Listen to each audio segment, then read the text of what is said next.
Hi అండి, నేను మీ శిరీష. ఈరోజు మనం టమాటా పచ్చడి ఎలా చేసుకుందామో చూద్దాం. దానికి కావాల్సిన పదార్థాలన్నీ టమాటాలు, పచ్చిమిరకాయలు, ఉల్లిపాయ, కరివేపాకు.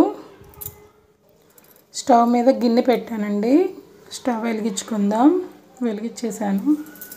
దాంట్లో కొంచెం ఆయిల్ వేస్తున్నాను. 2 స్పూన్స్ ఆఫ్ ఆయిల్ వేసుకోండి.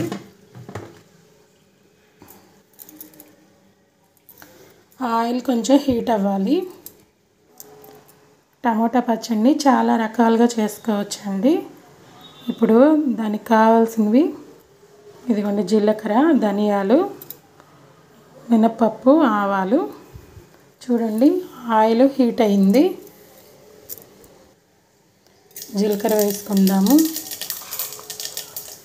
ధనియాలు, కొంచెం ఆవాలు, మినపప్పు కూడా వేసుకుందాము. అవి కొంచెం వేగనివ్వాలి.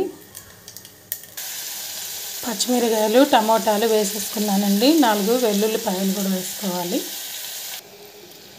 ఇదిగోండి, టమోటాలు మగ్గాక ఉల్లిపాయలు వేసుకుందాము. ఇవి కూడా కొంచెం మగ్గనివ్వాలి. ఆ పచ్చడి వేయేలోపు చూడండి, నేను బెండకాయలు తరిగి పెట్టుకున్నాను. ఇది ఫ్రై చేసుకుందాము. ఫ్రై చేసుకోవడానికి పొయ్యి మీద బాండి పెట్టుకున్నాను. ఆయిల్ వేసుకున్నాను. ఆయిల్ కొంచెం హీట్ అయ్యాక ఆ బెండకాయలు ఫ్రై చేసుకుందామండి. 2 పనులు ఒకేసారి అయిపోతాయి. ఆయిల్ హీట్ అయిందండి. వేసుకున్నాను బెండకాయలు. ఇది కూడా ఫ్రై చేసుకుందాము. చూడండి, ఇది మగ్గిపోయింది. ఇప్పుడు దీన్ని చల్లార్చుకొని మిక్సీ పట్టుకుందాము. చూసారండి, 2 పనులు ఒకేసారి అయిపోతున్నాయి. ఇదిగో చూడండి.